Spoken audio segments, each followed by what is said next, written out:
Nik. Hauxe ni naiz, bai. Haupa ekipo, Maite Franco naiz. Maite Franco ipuin kontalariak aurkezten du. Patim patam, patatim patatam. Zeinote? Baldakizue?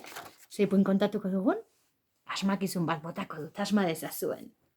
Neguan biluzik, udaran jantzita. Arraroagorik mundu hontan ez da. Asmatu duzu ja? Badakizu zein den? Bai? Zein egoten da neguan biluzik eta udaran jantzita. Agian zure auzokoren bat, baliteke, olakoak baitugu leku guztietan. Baiz. Zantzon, zuaitza, neguan biluzik, neguan ez dauka ostorik biluzik dago, eta neguan jantzita ostoekin. Edozein modutan, asmatu ez baduzu ere ipuina entzun, gustatuko zaizuta. Eskuak aurrean, eta esango dugu, kukua, ipuina, hasiko da. Begiak erne, belarriak tente, mingaina atera, eta zuloan gorde. Ni kontari, eta zuek entzule. Aspaldian bazen, herri txiki bat, baina ez herri txiki, etxe txiki edo gutxi zituelako. Baizik eta herri hartatik jendeak aldegin egiten zuelako. Inork ez zuen herri hartan bizi nahi. Izan ere herri hartan bakarrik bizi ziren lurra landatzetik, bai letxugak, tomateak, patatak landatzetik. Eta garai hartan horrek ez zuen apenas dirurik ematen. Konparatzen bazuten, hiri handietan zeuden lantegiekin eta herri txiki hartan, bazen etxe bat, ura baizen herriko etxerik txikiena. Eta etxe txiki hartan mutil bat bizi zen. Herripuia da, herripuietan protagonistek ez dute izenik, baina nahi bauzue zuen izenen bat sartuko dugu. Ea nork esaten duen azkarren, 1, 2, 3, Julen, entzun dut. Kontatuko dugu Julenen istorioa. Julenek esan zuen, ni herri honetan geratuko naiz. Amona baldin badago, norbaitek zaindu beharko du. Ni geratuko naiz. Berdin da, zoazte zuek hiri handira eta diru asko egin. Eta gelditu ziren, Julen eta Amona eta Julen etxe txiki hartan. Eta ondoan, zuaitz bat, lehorra, sustraiak erdiateriak eta adarretan ez osto, ez fruitu, ez ere etzuena.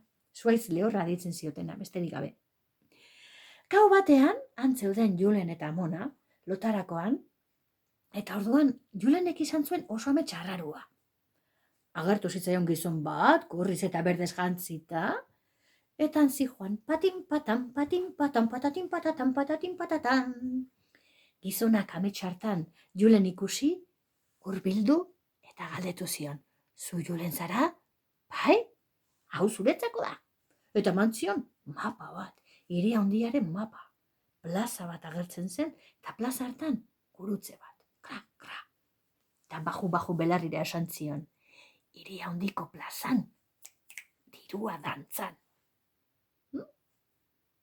Julen esnatu zen, eta pentsatu zen, bai ametsa harrarua ez da? Ametsak, badakigu, edozein motatakoak izan daitezke, baita altxorrenak ere, eta zeratik ez hiri handian, kasurik ez zion eman. Berriz ere lotan, eta hurrengo ametxean, patin patatan, gizon bera gorri eta berdez jantzita mapa bat eskuan. Julen, aizu, zu Julen zara? Hau zuretzako da. Hiri handiko plazan, dirua dantzan. Julen harritu zen, 2. aldiz amets bera izan da, eta esnatu zenean pentsatu zuen, 2 aldiz gertatu liteke, gehiagotan ez dut uste. Baina berriz ere lo hartu zuenean, antxe gizona, antxe mapa, antxe gauza bera, patatin patatan eta guzti, eta horrela 10 aldiz. Biarramonean, altxatu zenean, bere buruari esan zion Julenek, joan beharko dut hiri handira, joan beharko dut hiri handiko plazara. Eta pala batekin zuloak egin, ditxosozko altxorra bilatzeko, bestela naopakean utziko. Amonari agur esan zion, amonak erantzun zion, bai, zu ere aire handira joango zara, eta bakarrik utziko nauzu, bueno, lasai, ohituta nago, bakarrik, goxo egongo nahi, segi. Amona, baina altxor baten bilanoa, ez kezkatu, ikusiko duzu, tori. Eta ogitarteko batzuk eman zizkion, bidean jateko. Eta abiatu zen gura Julen, patin patam, patatin patatam, ñam, ñam. Ñakata, ñam. Patin patam, patatin patatam. Ñam, ñam.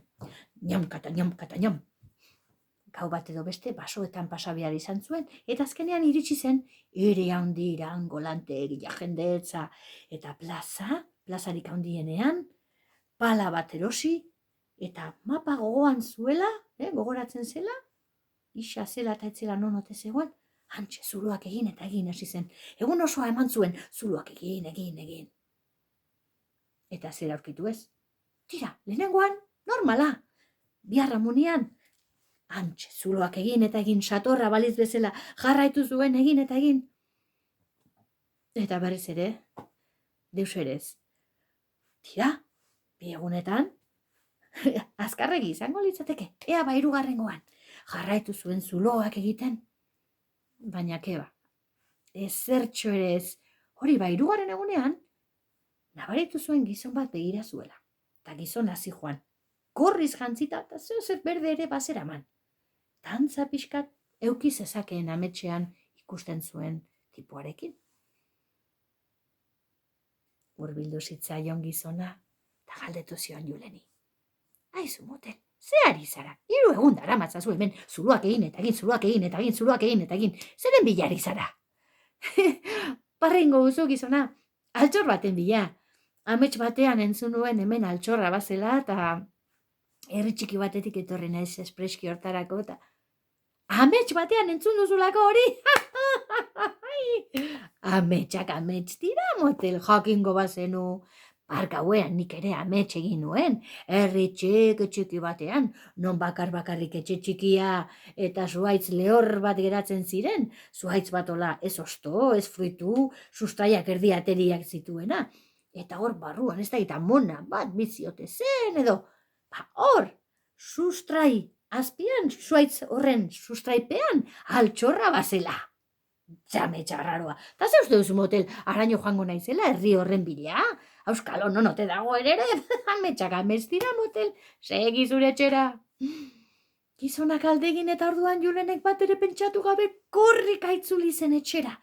3 egunetan ez, egun terdian antzen, izerdi patxetan, amona, zatoz!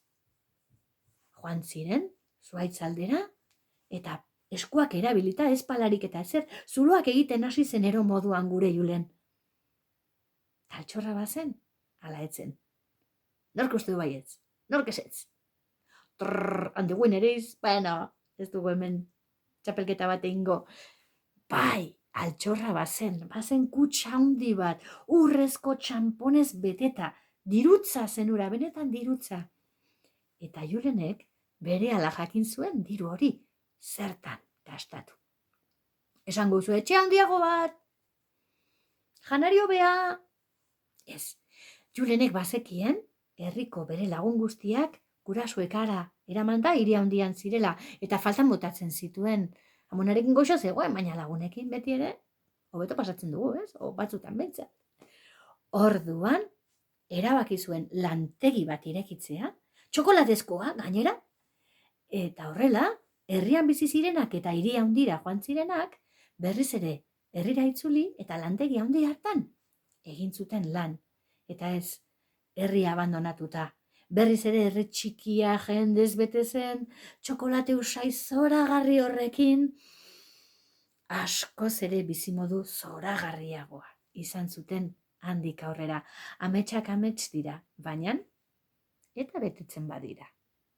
Padazpade, saiatu gintezke, ez da?